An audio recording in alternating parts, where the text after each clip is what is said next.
Sa lahat ng ating pinagdaanan, sa panahon ng pandemya at kalamidad, tayo ay kumapit pa rin sa isa't isa. At buong tiwala ninyong ipinakita ang inyong suporta sa serbisyo at paglilingkod namin sa paghahatid ng tamang balita at impormasyon, tulong na galing sa aming puso. Kaya naman, sa latest survey ng Kantar at Nielsen, nangunguna ang mga himpilan ng RMN sa buong bansa. Number 1 sa Luzon, Number 1 sa Visayas, at Number 1 sa Mindanao. Radyo ng buong Pilipinas. Buong karangalan ng mga radyoman ng RMN Networks ang maglilingkod sa inyo. Maraming salamat, RMN. Number 1, Number 1. Wala nang iba. Radyo mo nationwide.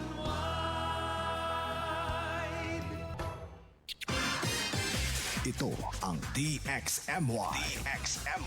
The Music and News FM station of RMN. Sa Cotabato. 90.9. DXMY. Mga kasama, oras sa buong kapuluan, tatak alas 6:02 ng umaga. Tatak RMN. Minsan, hindi mo alam kung ano ang pinag-uusapan, kung sino ang nagtatanong, at kung ano ang tanong. Ngayon, ang tenga't isipan ay buksan.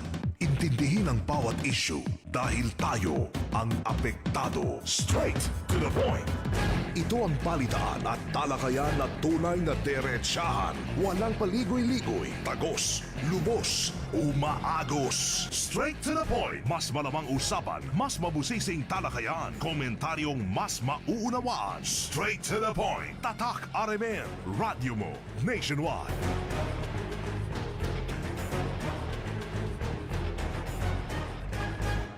Mga kasama, isa pong napakagandang umaga. Amin hong bakati sa inyong lahat. Umaga tayo ngayon ng Lunes 4 sa buwan ng Mayo 2026.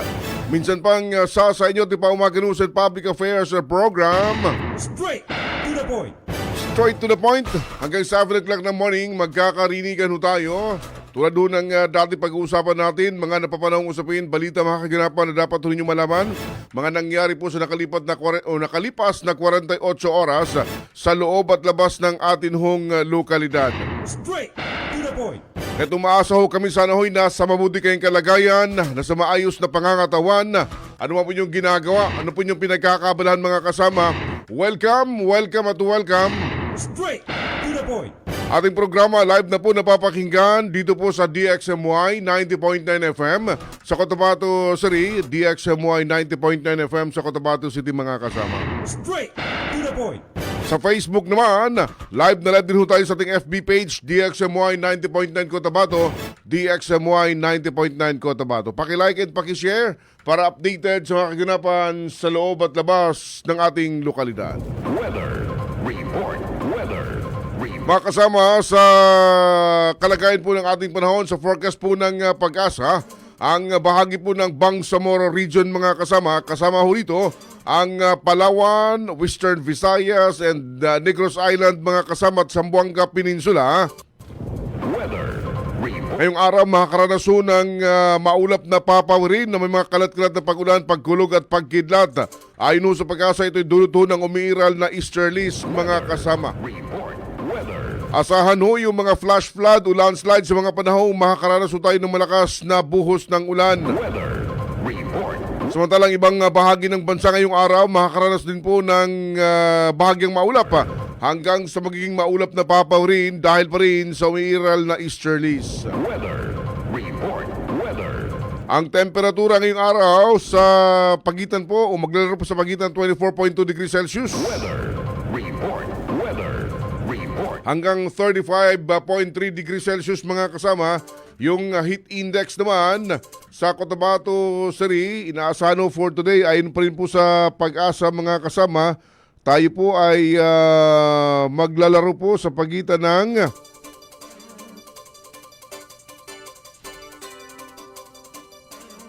mga kasama sa sandali Silipin natin yung heat index Weather report. ng Cotabato City. Maglalaro po sa pagitan ng 40. Aba. Hanggang 42 degrees Celsius mga kasama. Weather. Inaasahang magiging mainit din po yung ating maghapon ngayong araw na ito. Weather report. Weather report. Samantalang araw sumikat kaninang 5:32, inaasahang lulubog naman 6:14 mamayang gabi. Weather report. Weather report. Straight to the point. Mga kasama sa muli sa pong napakagandang morning again. Good morning, good morning, good morning, good morning. Straight. Kumusta po kayo mga kasama? Kumusta ang inyong weekend? Straight to the point. Ano? Hindi lang basta weekend pala, Friday, Saturday, and Sunday. Kumusta? Straight to the point. Sana po naging fruitful yung pong nakalipas na 3 araw ho ninyo. Straight to the point. Yung break, weekend break. Straight to the point. Again, back to work. Balik ko sa trabaho mga kasama. Straight to the point. Unang working day for the week. Straight. Pasok na ho tayo mga kasama sa first week po ba ngayon? First week ng Mayo. Straight to the point. Ang dami ho natin mga sinusubaybay mga usapin, daming mga balita kaganapan, mga pangyayari yung mga kasama sa nakalipas na 48 hours. Isa-isahin natin, tatalakayin natin ngayong araw na ito mga kasama. Ano sa kabanho ng ating pagtatanghal. Straight to the point. Ano, ang daming mga malungkot na mga insidente rin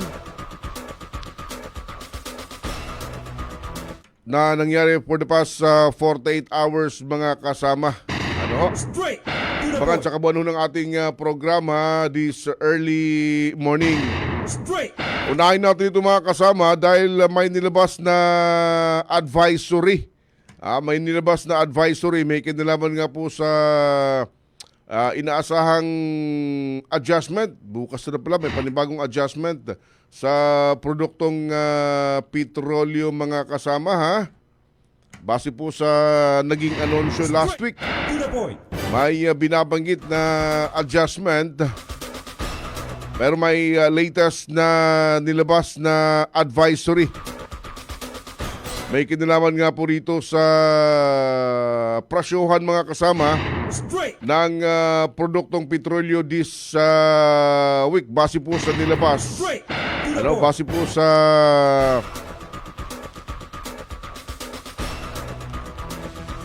inaasa maging movement niya simula sa araw ng bukas. Straight. To the point. Simula bukas mga kasama Tuesday. Straight. The last time kasi binabanggit natin medyo malaki-laki yung price increase pero dito sa inaasahan Straight. To the point. minimal, magiging minimal pero just the same inaasahang matatapos na yung ilang linggo rin, ilang ba? Naka-twice? Naka-twice na rollback tayo. Straight. To the point. Pero bukas inaasahan yung panibagong fuel price hikes Straight. Ano? To the point. na mararamdaman ho ng mga consumer mga kasama base po sa Straight. naging pahayag ng Department of Energy, DOE, sa posibleng increase sa pump prices mga kasama. Straight. To the point. Base po sa pagtaya, pagtaya lamang mga kasama, posibleng magiging malaki or sana mas mababa pa rito. Straight. Base po sa pagtaya mga kasama at mga suggestion, Straight. To the point. yung diesel, inaasang aakyat na hanggang 0.20 centavos, Straight. 20 sentimo yung price increase per liter o 20 to 40 centavo per liter mga kasama. Straight. To the point. Samantalang magkakaroon din po ng adjustment sa gasolina. Straight. To the point. Ano? Inaasahan din ho yan and maging sa kerosene. Straight. To the point. Kaya't pinapayuhan ho yung mga motorista, i-monitor ho natin yung magiging official and final announcement sa araw ho ng, kundi man mamaya, today, ay bukas mga kasama. To the point. point. Ano? Kung ano po yung magiging movement sa presyohan ng produktong petrolyo dito sa atin, nasa 80 mahigit, almost 90 yung presyo ng diesel. Pero may mga ibang bayan, napadaan tayo kahapon sa bahagi ng North Cotabato, may diesel na abot to ng 100 piso mahigit yung per liter. Straight to the point. May 90 plus. Straight to the point. Ano? Sabi natin, mas mura pa ng dihamak pala ngayon yung presyohan ng produktong petrolyo dito po sa atin sa lungsod. Straight. Dahil yung diesel natin nasa last time was 85, 89 per liter. Straight. At 70 plus yung gasolina. Ano? Straight to the point. Sana mas bumaba pa. Straight. Kasunod po na naging pahayag ng presidente ng Estados Unidos itong weekend. Straight. Sinasabing tinatapos na raw po yung digmaan dyan ho sa gitnang silangan mga kasama. Straight to the point. Okay? Sige. Straight to the point. Straight to the point.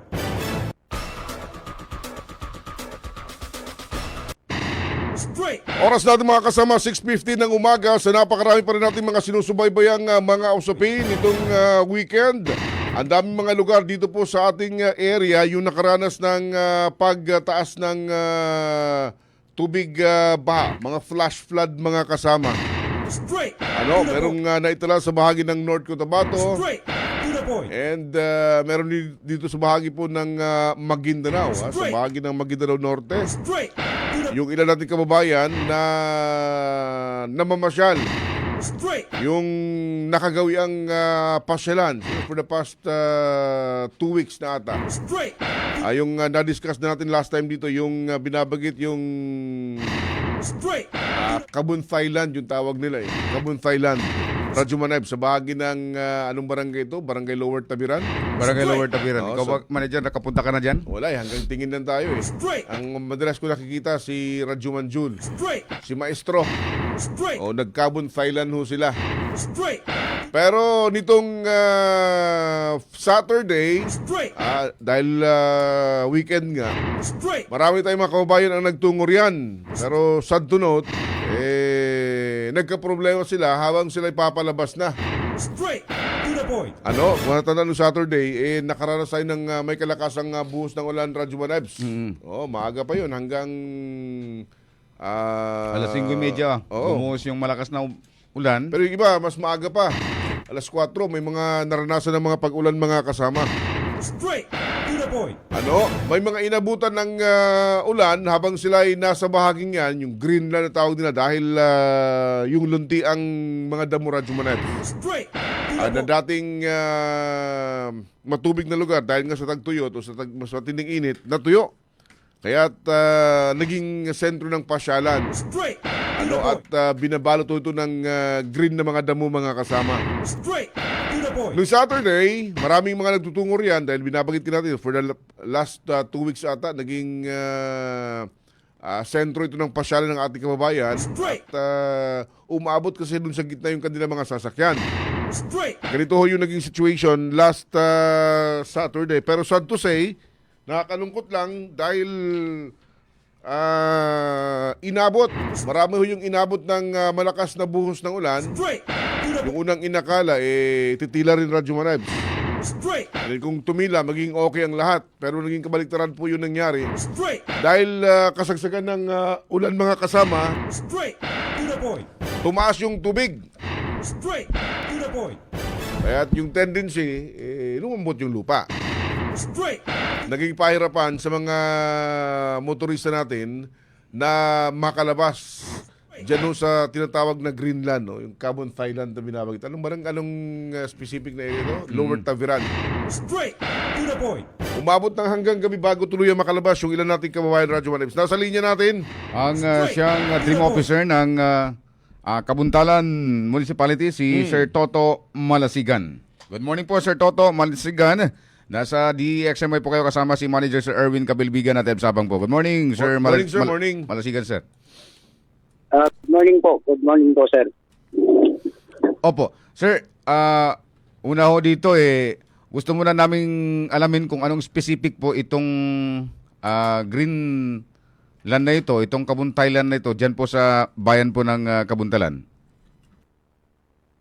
Assalamualaikum warahmatullahi ta'ala wabarakatuh. Unang-una po sir, ang naturang area na yan ay kung ikukon natin ay nasa barangay Upper Tabiran. Pwede rin po natin matawag sa boundary ng Upper at saka Lower Tabiran. Opo, ayun, malinaw. So, sir, maaari bang pakisalaysay po kung ano yung mga nasaksihan po ninyo sa nangyaring marami kasing mga motorista na nahirapang ihahon yung kanilang mga sasakyan nung biglang umulan nitong Saturday o ng hapon, biglang umulan, and then ayun nga, inabutan sa gitna ng field na yan, yung po mga sasakyan na kung saan ayun na nga, nahirapan na silang umahon, Sir Toto Malasigan, sir. Ganun nga po sir. Ayon po sa ating mga kasamahan na nandoon sa area sa panahon yun, na talagang natatanaw na natin yung paparating na ulan kay makulimlim na yung araw. Dahil sa kagandahan ng tanawin na yung pinupuntahan nila, para sa yung iba, ang iniisip nila, baka hindi rin tutuloy o baka pag-ambon ay titila rin ito. Kaya yun ang nangyari. Baga sa sumuong sila, nang lumakas ang ulan, hindi na tumigil yung ulan hanggat sa talagang medyo nagputik na yung daanan nila. Kaya yun ang nag-cause ng baga sa yung iba na hindi nakakon yung sasakyan nila. Mga anong oras ho, sir, nagsimula ho yung malakas na buhos ng ulan sa bayan po ninyo nung araw na yan?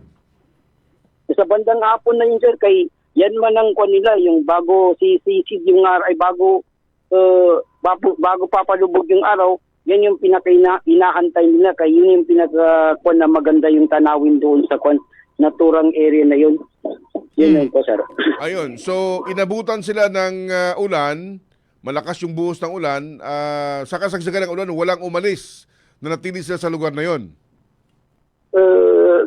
Ganun nga sir, yung iba nag-alisan din kay kung makikita nyo sir, nasa sobrang daming pumupunta doon, kaya siguro yung iba nung umaambon, kung makikita nyo parang halos mag-agawan na yung mga motor sa pag-alis din sa kwan. Pero siguro yung mga natira doon na nag-ghost ng sabi na makaya ng sasakyan, kaya yun ang nangyari sir. Aha. So after ng ulan o nung kasagsagan ng ulan, bigla ba nagtubig ba kaagad yung lugar sir o hindi naman? Hindi naman sir, actually nagkatubig, pero pagka uulanan ng area na yun, talagang magiging maputik yun, mag-slide yung tire doon. Kaya talagang ang area na yan ay parang mababa na area na kung magkukos ng ulan ay talagang magpuputik yung daanan. Kaya yun ang mangyayari, magkukos ng may stuck yung naturang mga sasakyan. Ayun. So nung umulan, dahil since yung area talagang matubig yan, natuyo lang dahil sa mainit, nung umulan, lumambot yung daanan, yung lupa. Kaya marami yung nabalahaw na mga bihikulo. Parang ganun sir. Kaya yung talagang daanan nila, medyo hindi na madamo yun. Kaya yung siyempre dinadaanan yan, laging dinadaanan, namamatay yung damo. Kaya yun, slide na yung tire doon. Oho, we understand, inabot ng gabi yung ginawang rescue mission, nagkahilaan. May mga kinakita tayong mga lubid na itinali sa mga sakin at pinagtulungang hilain. Ilang mga bihikula ho ba yung nabalahaw na pinagtulungang may alis sa lugar, Sir Toto? Ganun nga po, parang nagbayanihan na yung tao doon para talagang maalis lang yung mga sasakyan doon. Nasa 4 po yung talagang inabot po ng isang Hilux, tapos isang Bungo, at saka parang minivan. Ito talaga yung nabalahaw talaga na tagalang makalabas. Yun nga po sir. Siyempre pag talagang may stock na yung isa, damay na yung sa banda sa likod. Kaya yun, medyo inabutan ng ulan hanggang inabutan na ng gabi sila doon. Opo. Sir, itong lugar na ito, itong Green Thailand na ito, dyan po sa may Upper Taviran, kailan lang ba ito siya nadiskubre ng mga local tourist natin na kung saan, ayun na nga, hapon-hapon o kada araw, pinapasyal, dinadagsan na ito ng mga kababayan natin. Na-discover po to sir itong dumating na tag-araw. Kaya yung area na yan, dahil sa katagalan na inabot ng bahayan, na parang nag-level yung area, yung lupa dyan. Kaya nang mawala yung tubig, tumubo yung sinasabi nating damo na parang napakaganda kung titingnan mo, sir. Pero yung dati-dati, yung lugar na yan dyan, swampy area na yan dyan, binabaha talaga yan siya, Sir Toto? Actually, sir, tuwing bumabaha, inaabutan talaga ng bahayan. Kaya sa Kabuntalan, halos inaabutan ng baha. Mga taniman ng mga palay, mais, pero dahil sa yung pangyayari na tumagal yung baha, kaya nagkaroon ng sa area. Mga ilang araw na bang nadiskubre ito, Sir Toto? Yung Siguro, parating pinapasyalan? Mga lang, hindi naman siguro umabot pa ng mga buwan to, sir. Bagas ako, lang ito, kay na-discover yan, itong ng tag-araw. Aha. So ngayon, matubig ho yung area, sir, simula nung Saturday. Ngayon, kahapon po, meron din nagsipunta doon sa area para talagang makita na kung ano ng sitwasyon sa area at pupunta pa rin sila doon. Pero hindi na nagtuloy yung mga sasakyan o mga motor. Doon na lang sila naginto sa parang may dryer doon. Tapos naglakad sila papunta doon sa area. Now, ano yung advice nyo since nagiging puntahan na ho yan ng mga local tourists natin, lalo na kapag magiging matuyo na ho yan, ano yung advice po nyo sa kanila?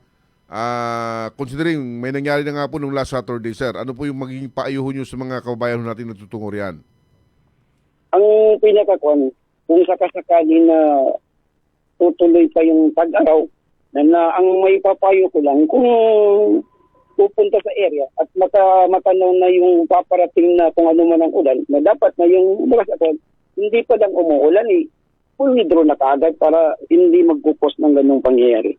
Hindi pa naman po ipinagbabawal ng lokal na pamahalaan yung pagtungo sa lugar na yan dahil sa incident nung Saturday.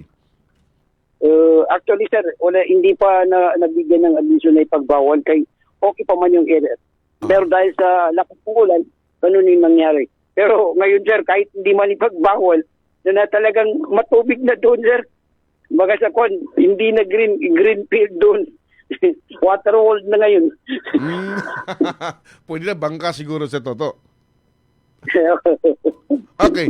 Now, dyan sa area na yan, since destination po ng mga lokal na mga turista natin, wala pa ng mga di inaasang insidente na itira, ano ho? Actually, simula, wala mang accident na nangyari dyan. Okay man yung sa area natin. Ayun, okay. Pero ngayon, ipinapayo niyong pwede lang balikan, mamasyal sa situation po, sir? Anong recommendation po? Actually, sir, talagang hindi na kung tatanawin niya na matatanaw pa. Pero talagang medyo may bahana doon, sir. Ayun. Sa area. So, putik na. Sa mga nagnanais, wag na lang munang pumunta dahil yung Greenland, water world na nga po, sabi niyo, Sir Toto. Oo. Sige po. Sir Toto, kami po nagpapasalamat ng marami sa information. Update po ninyo. May kinalaman nga po sa nangyari nung Saturday dyan nung sa area yan. Sa itinuturing na Greenland na ngayon, sa kanyo nga, water world na. Salamat ng marami, Sir Toto. Good morning po sa inyo. Salamat, sir. Opo, sige po. Siyempre, nagpapasalamat din po tayo sa yung agaran na kasamaan na nagtulong sa area. Ang unang-una, yung ABC President ng Mother Kabuntalan, talagang pagkuha na yun ng action na pinuntahan kaagad yung area. Siyempre, ang dream o ng DOS, si Madam Mon, isa rin siya sa nag-responde na tumulong doon sa area. Kaya maraming salamat po sa mga kabarangay natin na tumulong at nagbayanihan. Iyan po, sir. Maraming salamat po. Sige po. Salamat ng marami, Sir Toto. Good morning po sa inyo riyan. Salamat ng marami. Lahat ng tanong, straight to the point.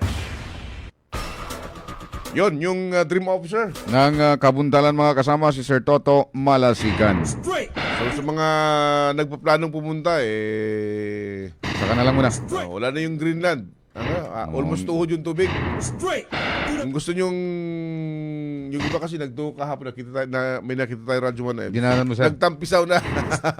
Yun naman ang siguro ang gagawin doon. Nagtampisaw sa tubig. Matapos irampa yung mga sasakyan, motorsiklo, magtampisaw na kayo doon. Nagtampisaw sila sa tubig dahil yung Greenland, balot na ng tubig ngayon. Straight. To the point. Buti na lamang at wala namang mga di inaasang insidente nung nangyari last Saturday na iahon din Straight. yung mga nabalahaw na mga sasakyan. Just in case, To the point. bumalik yung situation Radyo Nebs na muling matuyo, mawala yung tubig, sa mga magtutungo, pag nakita nyo medyo dumidilim na yung papawirin, Makapal na yung ulap. Yung indikasyon na uulan, alis na. Mm. Mahirap nang abutan ng ulan Straight. To the point. at mabalahaw yung sasakyan ng mas malalim, mas malaking problema. Straight. Okay lang pag tao hanggang tuhod, kaya pang makalakad Radyo Manebs. Pero yung sasakyan, problema Mahirapan. yan. Straight. To the point. Okay? Straight. Mga kasama, oras natin sa buong kapuluan. Alas 6:30. Standby muna para sa mga mahalagang commercials. Straight. To the point. This time check is brought to you by iBerry Gold. Mas daghan ang lutin, mas epektibo, mas klaro. This time check is brought to you by Cobra Energy Drink. Pag meron ka nito, walang talo.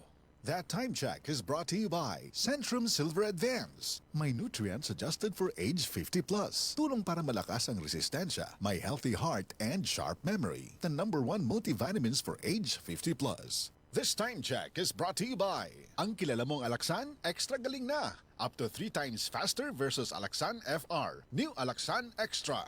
That song is brought to you by Centrum Silver Advance. May nutrients adjusted for age 50 plus. Tulong para malakas ang resistensya, may healthy heart and sharp memory. The #1 multivitamins for age 50 plus. Sa gunso ng OT, ay buhi. Kaya pa na ako. Nagsigi og biyahe, padayon lang. Kaya pa na ako. Patong-patong ang projects, sige lang. Kaya pa na ako. Ang kahayag ani, nara sa imong kaugalingon. Ipasilaob with Cobra Energy Drink. Naay Immune Plus, B vitamins, turin, ginseng ug inositol. Makaya ang pagsulay sa tabang sa Cobra Energy Drink. Para namo, kung naa ka ani, wala kay pildi. Ang kahayag ani, nara sa imong kaugalingon. Ipasilaob with Cobra Energy Drink. Para namo, kung naa ka ani, wala kay pildi. Araw-araw, MX3 para M-Extraordinary. With alpha, beta, gamma na sangkap nito. Tunay, original at natural na suplemento. With MX3, so coffee and tea. With MX3, it's for you and me. With MX3, dito ako believe. I am Venus Ra, a beauty queen, youth advocate, and a servant of God. Sa MX3, dito ako bilib. Mahalagang paalala, ang MX3 capsule ay hindi gamot at hindi dapat gamiting panggamot sa anumang uri ng sakit. BM Extraordinary with MX3. Para di madaling masira ang ngipin ng pamilya, ngayon pa lang, Unique toothpaste for brushing every after kumain. Dahil ang unique toothpaste, may Max Protect formula. Ngipin ay Max Alaga, Max Protektado pa. Helps stop cavities even before they start, while keeping breath fresh with regular use. Unique toothpaste for brushing para siguraduhin ngipin ay Max Alaga, Max Protektado pa. Unique Max Alaga, Max Protektado with unique toothpaste maximum fluoride protection. Manufactured by ACS Manufacturing. ISO certified world-class quality. ACS. Goodbye to me, Mancha. Hello, Bright Bar Blue. Isang labanan yan. Bright Bar Blue. Pride Bar Blue with powerful stain-away enzymes. Malupit magtanggal ng dumit mancha pero di masakit sa kamay. Goodbye to me, Mancha. Hello, Bright Bar Blue. Isang labanan yan. As tested ang cotton and polycotton. Sa mancha, malupit. Sa kamay mo, mabait. Pride Bar Blue. Manufactured by ACS Manufacturing Corporation. ISO certified. World-class quality. ACS. Driver ka ba nga pirmi magbiyahe bisan gabi? Lisod na jud akong mata kung gabi Hanap akong pananaw og silaw kaayo ang headlights sa kasugat nga sakyanan. Parehas na. Usahay na eye glare sa suga ug dali kaayo kapuyo na akong mata sa pagdrive. Maayo na lang. Naanay iBerry Gold with lutein. Pagsulay na ako ani, mas klaro na akong pananaw bisan gabi og nakuhaan ang silaw sa suga. Salamat sa lutein sa iBerry Gold, makatabang protektar sa mata ug suportahan ang klarong pananaw. Para sa mga drivers, iBerry Gold with lutein. Alaga sa mata para luwas ang biyahe. Pangitaan na sa Mercury ug mga suking butika. Mas daghan ang lutin, mas epektibo, mas klaro. Uy, nakadungog na ba ka sa balita? Ang imong paborito na Milo na anay twin pack. Sulit kaayo sa kalami ug sustansya. Sa presyong 17.50 pesos SRP, makaduha ka baso na. Unsa pa imong ginahulat? Palit na og Milo twin pack sa imong suking tindahan. Mag Milo everyday. Drink Milo every day.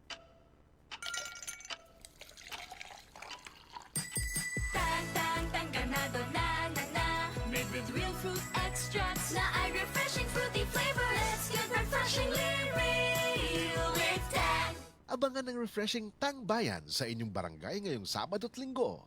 Si Mommy at si Washing Machine believe sa Pride Washing Machine Detergent. Hello, Washi! Hello, Mommy! Laundry day na naman.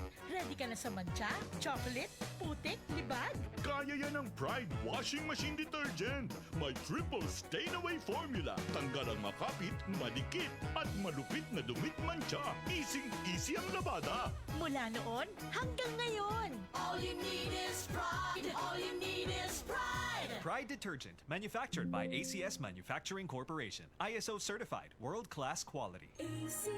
Radyo mo nationwide.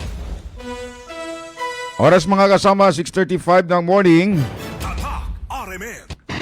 Straight to the point.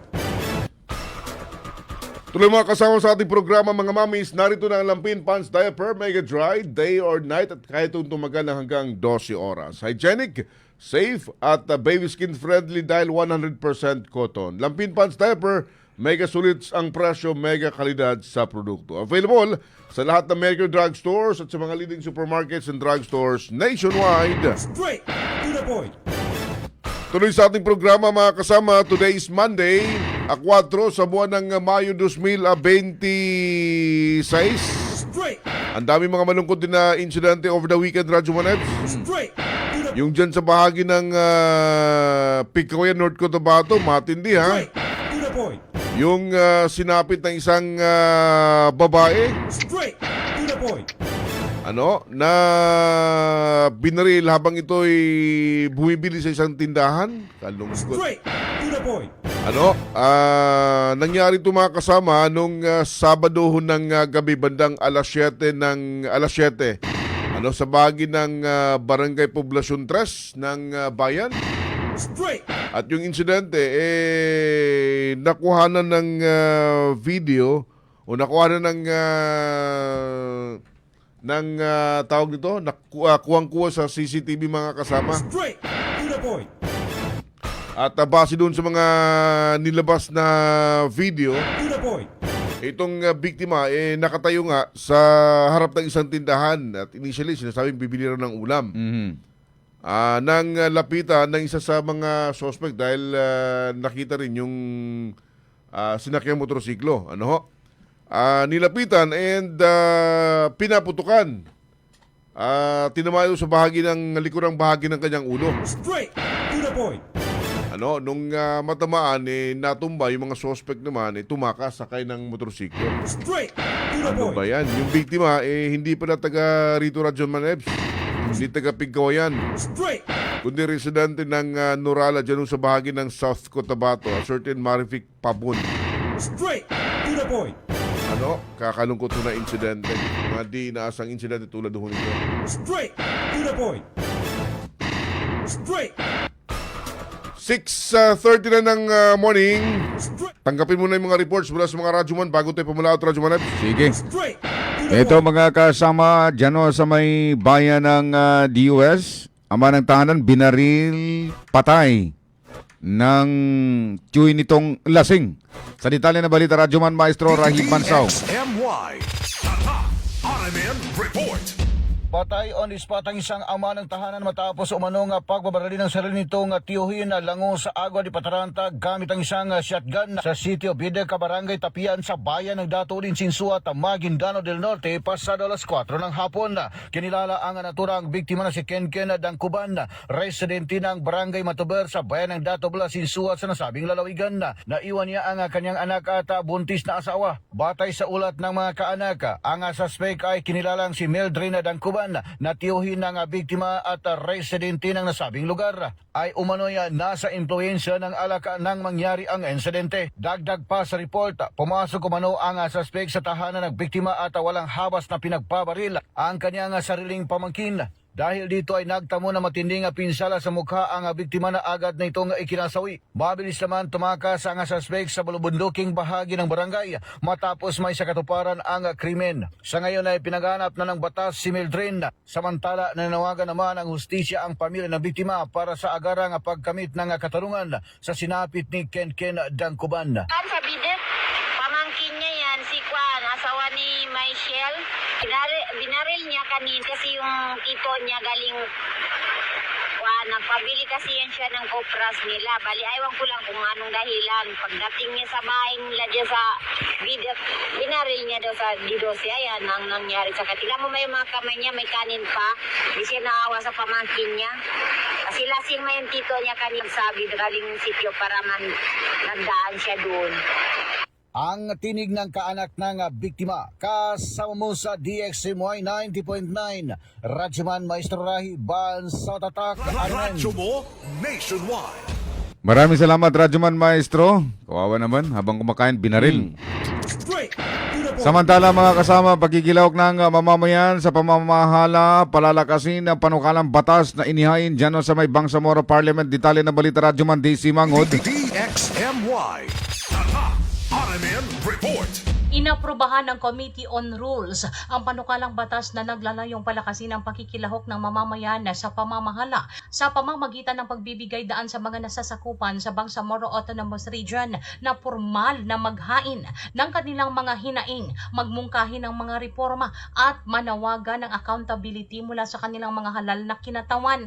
Ang Parliament Bill No. 320 o ang Bangsamoro Public Petitions Act ay nagtataguyod ng participatory governance sa pamamagitan ng pagbibigay sa mga mamamayan ng direktang paraan upang makilahok sa proseso ng paggawa ng batas sa pamamagitan ng structured public petitions.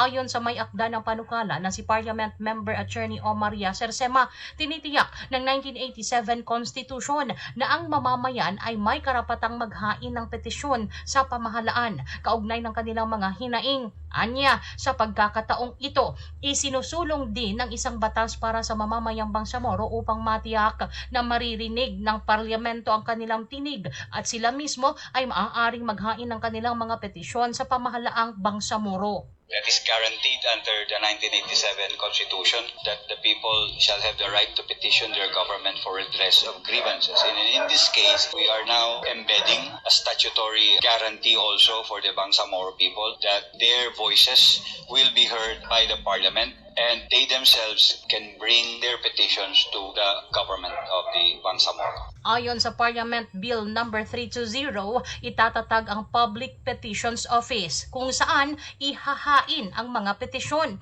Ang naturang opisina ay tatanggap at magtatala ng mga petisyon, magsasagawa ng verifikasyon sa mga isinumete, susubaybay sa progreso ng mga ito at magrerekomenda o tutukoy ng mga usapin sa kaukulang mga komite habang tumutulong din sa publiko sa pag-access at pagpapaunawa sa proseso. Kasama mo sa DXMY 90.9 Radyoman Daisy Mangod, Tatak RMN. Mo nationwide. Maraming salamat, Radyoman DC. Samantala, kabataan, pag-asa ng bayan dapat suportahan ayon kay Maguindanao del Sur BM Kedag. Detalye ng balita, Radyoman Jul Di Mapanaw. DXMY Tatak RMN Report. Binigyan diin ni Maguindanao del Sur Provincial Board Member Forester Kahal Kedagalhads ang kahalagahan ng edukasyon ng mga kabataan kasabay ng turnover ng mahigit 200 na school armchairs para sa ilang paaralan sa Barangay Ilian, Datu Saudi Ampatuan sa Maguindanao del Sur. Kabilang sa mga benepisyaryo ang Ilian Elementary School, Ilian Marcads Al-Islami at Mahadlagasan Al-Islami na kapwa nagsisilbi sa mga mag-aaral ng Arabic at secular education. Ayon kay BM Alhads, nananatiling ang kabataan umano ang pag-asa ng bayan kaya mahalagang mabigyan sila ng sapat na suporta sa kanilang pag-aaral upang maabot ang kanilang mga pangarap sa buhay. Sa kanyang talumpati sa naturang programa sa wikang Maguindanaon, nagpahayag siya ng mga pag-asang may mga magiging ulama, abogado, doktor, guro at iba pang mga profesional mula sa hanay ng mga mag-aaral ng naturang institusyon. Kaya masasaya kaniya, aram po niya, ayasaya kaniya na aram niya, agboman niya na mawata sa kapamangagi. Apesa niya, pamangagi niya sa karabo, panginita sa kanuwa-hutara na magkaproduce sa ulama. Kapan niya sa pamangagi sa Inglesa niya, panginita sa kanal magkaproduce to. Siya sa barangay Ilian, magkaproduce to sa abogado, magkaproduce to sa doktor, nurse, sundunon dyan. Ewan sa kinagraduate tayo, hangon ng tunay. Ito may ambisyon ng mga watag to. Kanya po tayo na may sakit yung mga stewardess, mga doktor. Kasama mo sa DXMY 90.9 RMN Cotabato, Radyoman Julie Mapalaw, Tatak RMN. Radyo mo nationwide. Maraming salamat Radyo Manjul sa balitang yan. Sana mas maraming professional yung ating mga Kabataan. produce. Mula sa mga kabataan natin dito sa Bangsamoro Region, Radyo Manay. Straight to the point. Kahit sa mga kabataan, seryosohin yung ating pag-aaral. Straight. Bawas-bawasan yung paggamit ng Cellphone. Straight. Yung atensyon, i-focus sa pag-aaral, bawasan yung atensyon sa gadget. Correct. Straight to the point. 6:45 ng morning, Radyo Manebs. Bukas na arangkada Straight. yung filing ng COC para po sa mga nagnanais na tumakbo bilang district representatives dito po sa first parliamentary election sa Bangsamoro Region, Radyo Manebs. Maki-update tayo. Magkiki-update tayo mga kasama. Nasa linya ng ating komunikasyon ang Bangsamoro Electoral Officer, si Attorney... Regional Director. Regional Director. Attorney Ray Sumalipaw ng Commission on Election. Good morning po, Sir Director Sumalipaw, sir. Sa DXMI po, kasama si Manager Sir Erwin Cabilbigan at Eb Sabang po. Good morning, Director, sir. Morning po, sir. Good morning, Manager Erwin, and of course, si Ebs. Magandang umaga dyan. Lalo na sa ating mga tagapakinig, mga suki dito sa... DXMI po. Apo. Yeah. Bukas, Director Ray, we understand, arangkada na yung pagtanggap po ninyo o pagsusumiti ng mga interesado, district representative na kumandidato comes sa first parliamentary election. Ano po yung mga inaasahan mula po natin na Director Ray? Tama, Manager. Bukas na po bukas ang ating filing of the candidates for the district representative. So, bawat distrito po, 32 districts sa buong BARM ay magbubukas na ang filing ng Certificate of Candidacy. Unang-unang ipabot ko na ito ay paggagawin dyan sa opisina ng ating Provincial Election Supervisor. And of course, doon sa Office of the Election Officer, dyan sa bawat opisina nila. So, inikayat ko po lahat na sana maaga tayo. Bukas na bukas, alas 8 ng umaga hanggang alas 5 ng hapon na pwede na tayong mag-file ng ating Certificate of Candidacy. Ito po ba, Director Ray, Monday to Friday lamang or we understand na 3 araw pala ito, Director Ray? Tama po ba? 5, 6, 7? Yes, from May 5 to May 7. So tama ka, 3 araw lamang ito. Kaya hinihikayat ko lahat na maaga tayo sa opisina ng ating Office of the Provincial Election Supervisor. 32 district at gagawin po ito sa mga provincial election offices 5 tama, Director Ray? 5 provinces, 2 cities? 5 provinces, 2 cities, no? At of course, yung sa ating Special Geographic Area o yung SGA natin, gagawin dyan sa Office of the Supervising Lawyer of SGA. Matanda natin yung SGA is hindi pa probinsya, kaya tinatawag itong Special Geographic Areas at ang ating namumuno ay ang ating supervising lawyer. Ang opisina ng ating supervising lawyer andyan pa rin sa loob ng Bangsamoro compound at katabi lang ng ating Office of the Provincial Election Supervisor of Maguindanao Norte and of course yung ating regional office. So andyan ang ating Office of the Special Geographic Area. 3 araw lang, May 5 to 7. For this period, Director Ray, ng filing, ano to? Kapag pupunta sila, may prior arrangement, may paabiso po sila sa mga opisina ng Bangsamoro Electoral, Provincial, or City, Director Ray, bago sila maghain ng COC, or wala na, direct to walk-in ang magiging setup? Diretso na, pwede sila mag-file ng Certificate of Candidacy. Hindi na kailangan magpadala ng abiso, but we would welcome, no? Magpapasalamat kami sa mga kasamahan natin ang gusto mag-file, magpapadala ng notisiyan, sa ganitong oras, darating sila para may opportunity kami i-arrange ang pagdating nila. Somehow, as I've said, kung sino man ang gusto mag-file, pwede na pumunta doon sa ating mga opisina na banggit. And of course, kung may nauna na, then it would be proper na maghintay tayo with our chance to file our Certificate of Candidacy. Upon filing, ano po yung mga polisiya po na ipapatupad po ninyo? Ilan lang yung pwedeng pumasok kasama nung mga nagnanais na kumandidato maghain ng kanyang COC, Director Ray? Yeah, nakasaad sa ating resolution na 2 lamang ang supporter na papasok sa opisina. So, sana sundin natin yan at kung more than 2 man ay pwedeng nasa labas na sila at maghihintay sa kanilang mga kandidato. But of course, we have to consider na isang daan yan. Yung sa labas nating opisina, lalo na dito sa Cotabato City, daan yan at pwede tayong makakos ng traffic at cause inconvenience para sa ating mga nag-opisina dito sa loob ng Bangsamoro Government Center. So, huwag nating damihan, no? Hindi rin makakapasok doon sa opisina ng ating Office of the Provincial Election Supervisor because they will consider the fact na magpa-file din sa ating opisina sa loob ng Bangsamoro Government Center ay yung gustong kumandidato dito sa ating province of Maguindanao del Norte, ang ating Office of the Election Officer ng Cotabato City, and of course yung sa Special Geographic Area at yung sa filing ng nominees para doon sa mga approved coalition, no? Yung coalition ng parties, yung pagsama-sama ng mga partido ay pwede sila mag-submit ng common na nominee hanggang May 7 din, simula May 5. Ulitin ko, dyan sa Office of the Regional Election Director, pwedeng mag-submit ng list of nominees yung regional parliamentary political parties na may nag-establish ng coalition at na-approve yung coalition. Pwedeng mag-file ng list of nominees with acceptance ngayong May 5 hanggang May 7.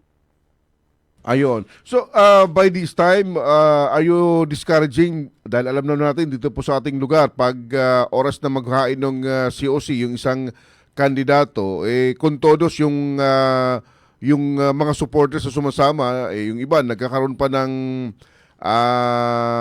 nagmamarcha patungo po sa, mula labas, patungo sa tanggapan po yung Director Ray. By this time, discourage po yung ganitong setup para hindi mag-cause ng traffic, sir? Tama. As I've said, yung papasok mismo sa opisina, 2 lamang.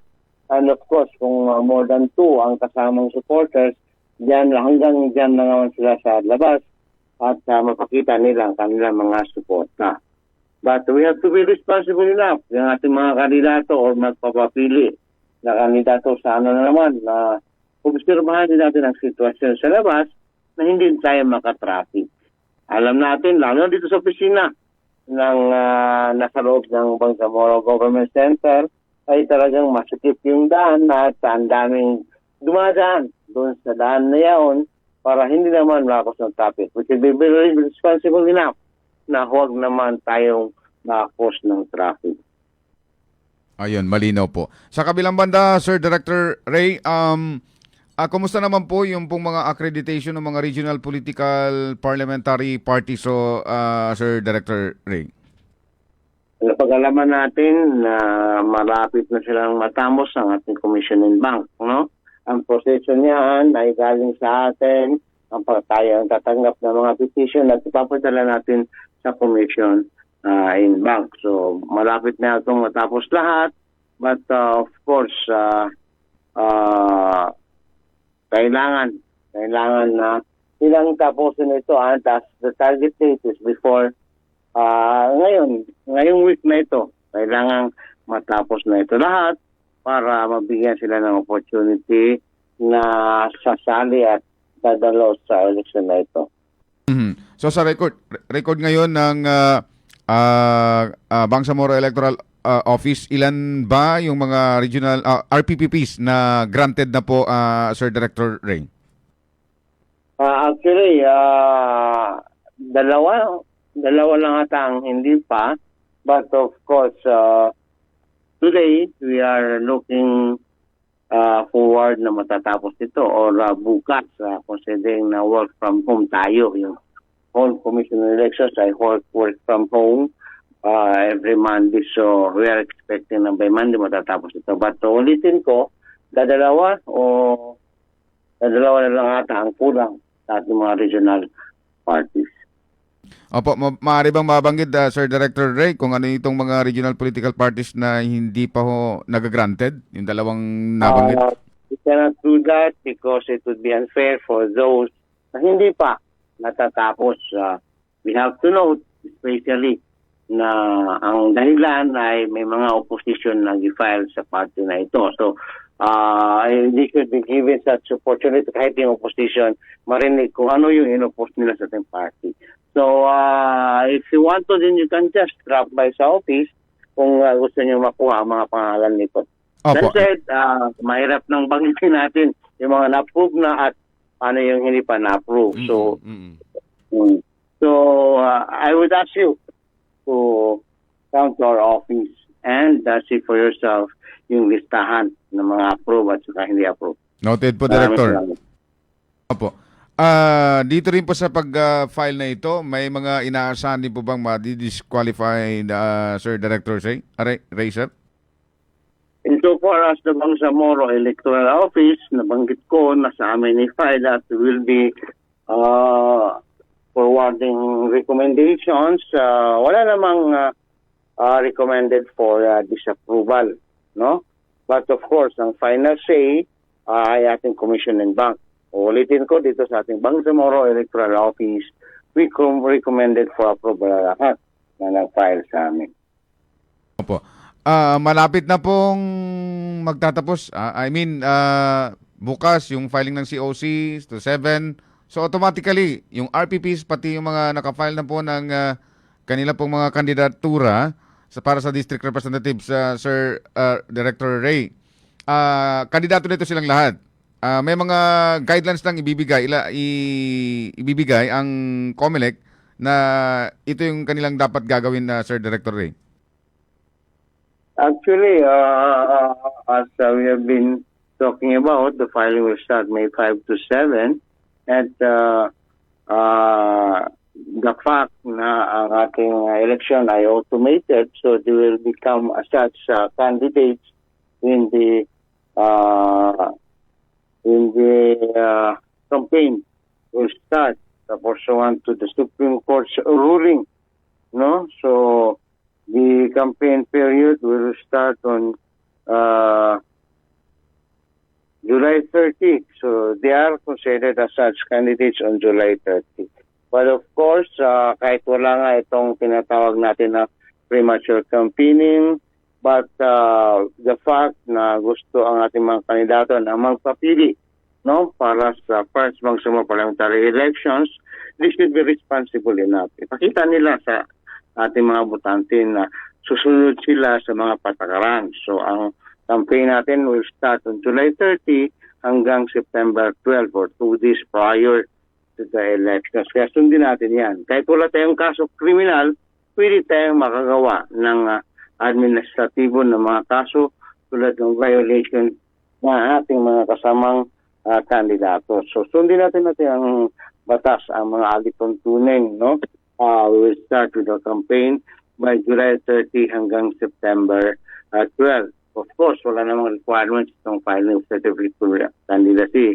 Ang kailangan lamang na ikaw ay isang rehistrado distrito sa Bangsamoro at sa loob ng mga distrito kung saan tayo gustong magpapili. So, dalhin natin ang ating mga duly signed certificate of candidacy and of course yung ating documentary stamp doon sa first page of the certificate of candidacy. Ayun. Isang bagay lang po, Director Ray.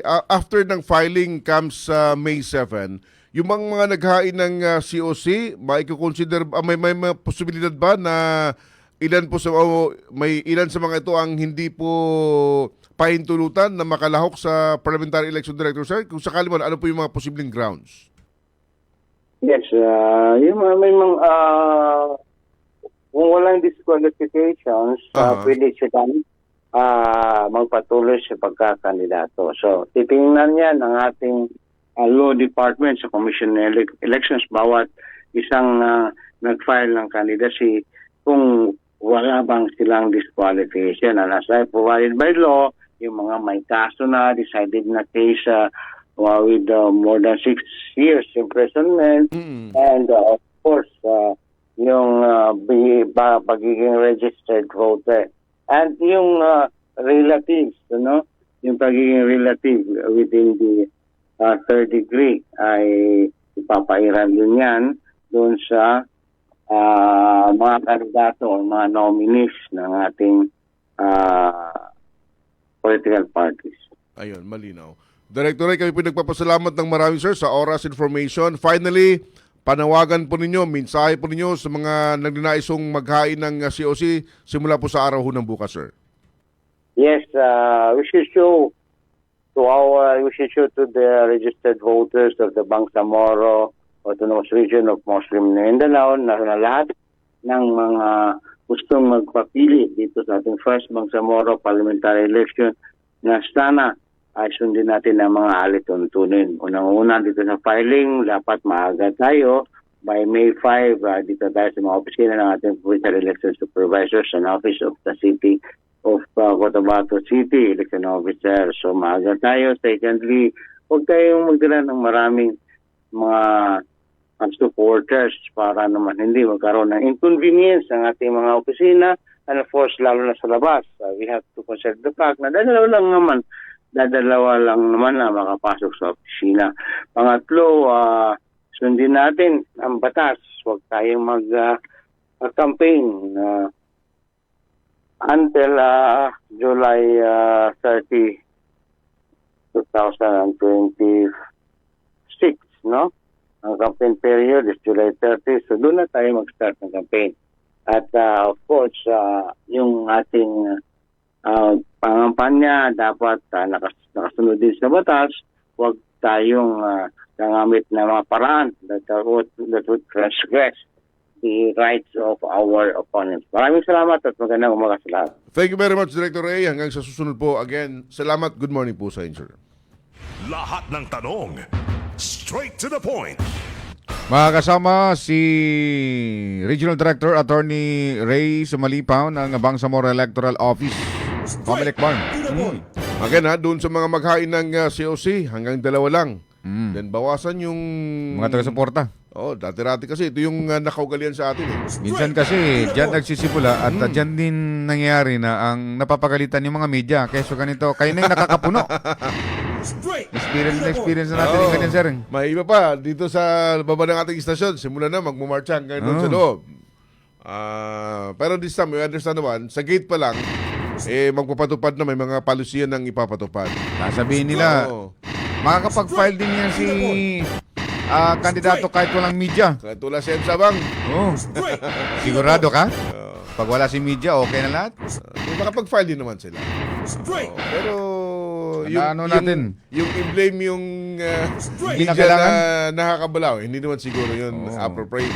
may respeto at saka disiplina pa naman din kami sa sarili namin. Siguro, bawasan yung bilang ninyo. Kung sabing isa lang. Yung iba kasi kasamang Sir Erwin, parang hindi na maano Yung iba kasi, yung boss, maghain ng COC, mauna pa sa boss doon sa loob, hindi lang isa, dalawa, tatlo. Hindi 10. Oo. Tapos yung venue na magpa-file o yung papailan, napakalit. Ang liit lang yung office ng Bangsamoro Electoral Office. Straight to the point.